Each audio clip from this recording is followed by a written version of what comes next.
Hi, I'm Robert, and today we're going to make some cutting tool wax sticks. So if you're cutting aluminum or aluminium, depending on where you live, you know you need to lubricate the blades. So you can buy wax sticks for that.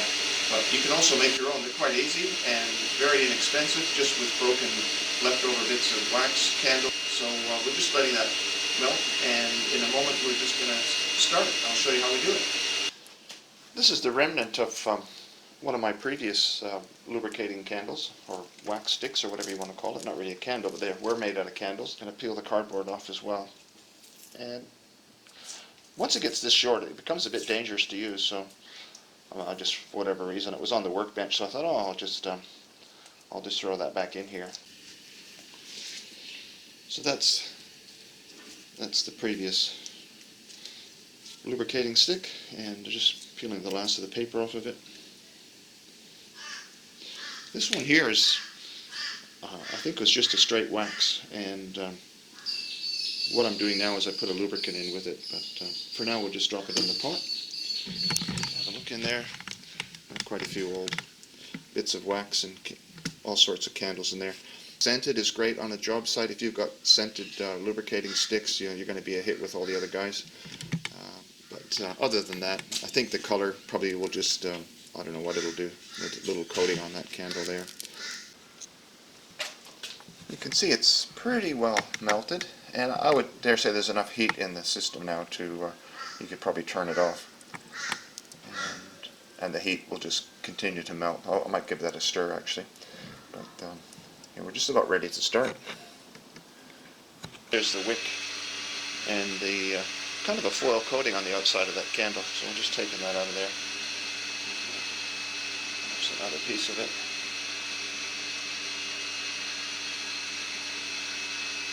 Still I'll just show you inside there.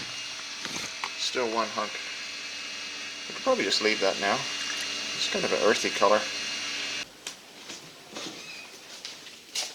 Alright, you can see my setup there. Well, this is, I don't know, hard to judge really.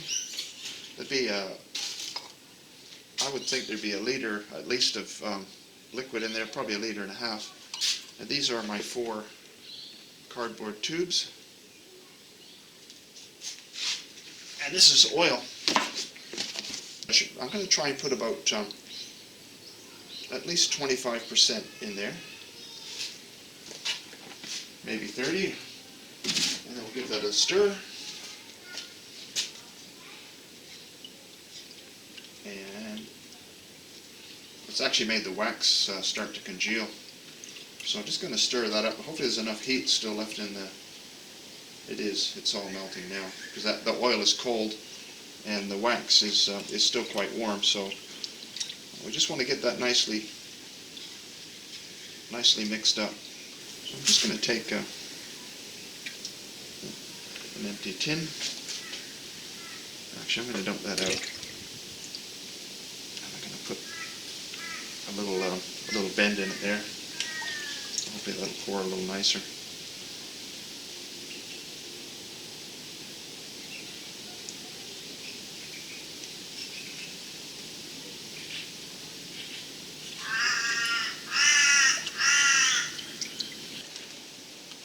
And the more oil you put in, the softer it gets as well. But I like a bit of oil. That one's full.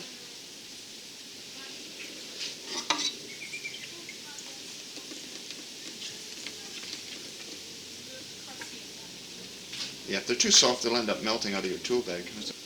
I'll just top them up. They do shrink a little bit when they start to dry, or dry. It can get cool. Solidify is probably the word. Well, here we are. It's the next day, so I just left these overnight. It doesn't take that long to cool off. So this is the pot there. There's still some leftovers, and there's still a lump of that original, the base of that great big candle that never quite melted. I thought it had, but it's probably a good idea if you've got great big pieces of wax to maybe chop them up first so they break down a little quicker. But even though it's probably close to 1/3 oil, just car oil, it's still quite firm. yet, you know, it's soft enough you can scrape it. I mean, I've got some on the end of my fingernail there. And this is a great lubricant. If you're cutting aluminum, it ends up just sticking to the blade, and you'll get miles and miles more cutting done with a lubricated blade. You know, every few cuts, just hit the blade with a, you know, just stick the lubricant on the blade, and got such a hollow in it. But they all have some. And really important when you're doing them, it's good to have a little stand or something you can hold them in, or put them all in the little container that holds them upright.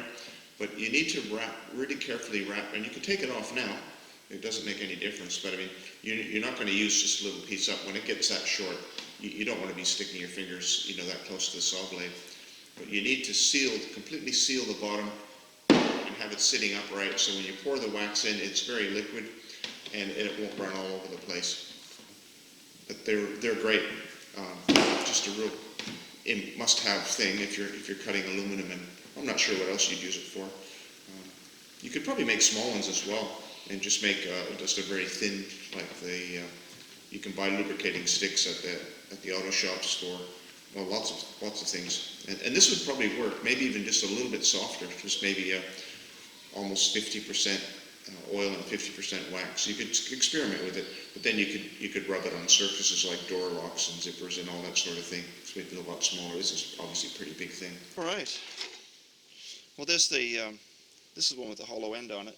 Actually, I don't know. It might have leaked a little bit. I'm not sure what happened, but it got hollow. Anyway, you can cut that off. You can still see there's a coating of wax in there, which is probably all the blade needs. You just want to have a light film on there so that when you're cutting aluminium or aluminum, that you don't get you'll get a buildup on all the teeth when you get some heat going, and you'll get. Well, I've never tried it, but you'll get many times more life out of your blade than and better cuts, and easier cuts too. It'll cut easier with a bit of wax. Just every 7 or 8 cuts or 10 cuts, whatever, depends on how thick a cut you're making. Just put that on there. It doesn't take much, but you can see if you're doing it all day, you chew up quite a bit of wax. So wax will work, but I think this with a bit of oil in it, it works a lot nicer, a better lubricant. So there you go.